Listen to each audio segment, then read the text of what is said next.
Okay, so I have absolutely no idea if anybody is going to watch this. It is fucking dark 30 over here in Las Vegas. It is currently 6:20 a.m. And for those of you out there who are on East Coast time, you've probably been up for a hot minute, so good on you. But for most people over here on the West Coast, a lot of them are still sleeping. And so let me do a little thing in here. Like I said, I have no idea if anybody's going to jump on this motherfucker. So check it out. I do a lot of TikTok lives. I've done Twitch. I've done a whole bunch of other different types of lives. But the things that I've never done is I've never done a YouTube live before. So this is totally going to be brand new for me. So, what I really wanted to do today is I really just wanted to introduce myself to you guys. And I wanted to talk a little bit about um, some basic terminology of finances. So, what happens? Well, let me introduce who I am first. As you can see, I'm all out of sorts. My name is Mel O. I am a licensed certified financial planner. I am the author of the book Finance is the Other F Word, Another F Word to Love. I am also the host of the show Finance is the Other F Word. I also run two different TikTok channels. One of them is FTOFW underscore podcast on TikTok. The other one is at Moment of Metal.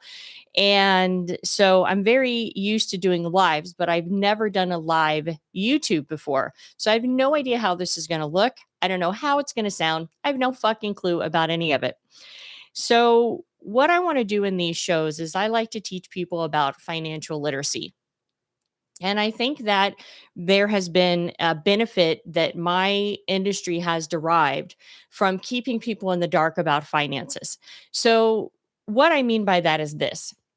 Back in the 80s when, there was only brokers and there wasn't mutual funds yet, and basically I think it was there mutual funds in the 80s or the late 70s? The point is, before there were mutual funds, there was just straight up stocks. And the only way that you could access Wall Street was going through a broker, right? And so the thing is that people in my industry loved that. They thought that was just fucking fine by them, okay? Because the only way to access the any financial knowledge would be through them and obviously paying them a commission.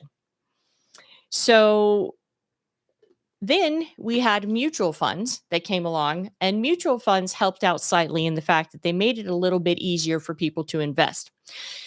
And they did that by kind of making it not as mystifying as far as what you should be buying. Because instead of going, well, God, I got to pick this stock and pick that stock, and is that going to be a good stock to buy, thus sending you back to a broker? Mutual funds came in, then they said, hey, you know what? You don't have to know the exact stock to buy. That's totally okay. You can buy this mutual fund that is a large cap mutual fund, and then it's going to cover all of the different well, not all of them technically, but it's going to cover a myriad of different positions, so you don't have to be a stock picker, right? You can just simply buy this large cap mutual fund, and it's going to have 200 to 500 positions of large cap companies. And then with that, you're going to be able to invest in that large cap sector that I'm using in this example. You're going to be able to invest in it, and you're going to be able to get exposure to the market. And so that was a big, powerful thing that happened. But in general, when I was coming up in the financial industry, what they did was they basically I feel like I feel like my industry, and this is probably not the best. I'm talking a little shit about it, but if you've listened to any of my shows, you know that this is not far fetched. All right. The thing with my industry is that they want you to perpetually um, be saving for retirement. And in my opinion, retirement has kind of changed. And it's not the retirement that, maybe our grandfather, like I'm Generation X. So, like our grandparents, my grandfather retired, I think, at like 55 years old, maybe 60 years old. I think my grandma worked till 65. And then they sat at home and they watched Price is Right. And that's what they did. And the thing is that that's the way retirement used to be. But now with companies, unless you're Twitter, of course, with companies embracing more of the work from home and people being able to and are working well past their retirement years or into their retirement years, we see that the study of retirement has actually shifted. And it's no longer, in my opinion, where you just have to save for this one thing. That meaning that retirement has changed, meaning that you will be working through retirement. So that means your portfolio allocation is going to change. Because before, the general rule of thumb in my industry was you had growth stocks until you hit retirement, and then you flipped, and then you went to bonds, and then you just sat in bonds or cash for the remainder of your retirement. Well, retirement doesn't look like that anymore, and people are fucking living a really, really long time, you guys. So if you take the old notion of retirement and you kind of put it on a shelf, and you look at now with specifically with the rise of certified financial planning and financial planning in general, and you start looking at it as a rise of investing being very specific to the person. Well, in order to be able to have a person have a plan that's very specific to whatever they want their retirement to look at, then what you need is you would need a customized financial plan, which means you got to educate the people to do that, which my industry typically has not wanted to do in the past. They have made money off of the ignorance of people, and it's not just retirement. For a long time, retirement was the do all be all for everybody's financial plan, but in reality, there's a whole bunch of other financial goals that you have to save up for. So let me give you an example. Millennials. There was an article out, I believe it was in Forbes or maybe the Wall Street Journal. I think it was a couple weeks ago where it said that for millennials, they were going to have to save an estimated 10, what is it, 10 years in order to get enough money to put down on a house. That's fucking crazy, right? So if you're looking at financial goals and you're looking at financial planning and you're looking at financial objectives, it's not just retirement, right? It could be something simple as, hey, Mel, I want to buy a house in 10 years. Or, hey, Mel, I want to buy my dream car in 5 years. Or, I want to go to Italy in 3 years. And those are all financial goals that should be covered by a financial plan, because your investments, yes, retirement is a big part of it. And yes, you should be saving for retirement. You absolutely should. But there's all these other stops along the way. And one of the reasons why Social Security was set at the age of 65, and now depending on what your year you were born, depends on your full retirement age that you will get full Social Security. But for a long time, it's sat at 65. And the reason why it's sat at 65 is because of the simple fact that that's when a lot of people died off. And so then that way the government wouldn't have to pay you the Social Security. I mean, it is what it is. It's the truth. So you need to look at your financial objectives, and then you need to build a portfolio. And that's kind of what we're going to be talking about today. And I'm just going to go through some very basic terminology, and I'll probably do this for, I don't know, another 5 minutes. And then if nobody comes on, I'll probably jump off and just get started with my morning, and maybe I'll be back on. I do really like doing lives. And I've just never done a YouTube live before. So I'm completely ad-libbing this, and we're just seeing how it fucking goes. All right. So let's talk really quickly about FDIC insurance. So banks have products typically that are FDIC insured, and those include checking, savings, and CDs. Right now, FDIC insurance came about because of the Great Depression, and that's something that I'll save for another video, and we'll do a deep dive into that. But right now, I just want to stay super, super high level. When you're looking at checking, savings, and CDs, you want to understand their relationship to the Fed. So when the Fed raises interest rates, they're raising the Fed funds rate, which is correlated to prime, which does affect your FDIC insured products. So when the Fed fund rate goes up, it correlates to prime. So if prime is right here, if you're the bank, what you're going to do is prime is the interest rate they give their very best customers. But for everybody else, this is what you get. So prime is here. If they're going to lend money to you, they're going to take prime plus a spread. Okay. And if they are going to pay you money, they're going to do prime minus the spread. And this is how, when the Fed raises interest rates, this is how it affects your bank accounts. However, what we see is that there seems to be a lag where, as prime has been going up, they have been adding spreads to your loans, but they have not been paying you the same spreads on your downside. So what you end up getting hit with right now, if with as the Fed is raising interest rates, is that you're seeing that you're getting charged more on loans, but you're getting paid less on savings accounts. And that's a whole nother fucking topic that I could talk about how the banking system almost took us into a depression in 2008, and we narrowly escaped it. So when we're looking at savings accounts and we're looking at CDs, people get hot and bothered. And a lot of people don't even really understand CDs and how they work. So CDs are kind of like a time capsule. Basically, you give your money to the bank for a certain set amount of time, and they're going to give you an interest rate on it. And then after that set of time is done, they give you back your money plus your interest, and you walk away and you're done. Your CD is done. However, a lot of times what people get hung up in is two major downfalls that they snag themselves on CDs. Number one, soon as interest rates start going up, they get all hot and bothered and they run and they go buy CDs because interest rates are finally moving and they're like, oh my God, I'm going to lock in this interest rate.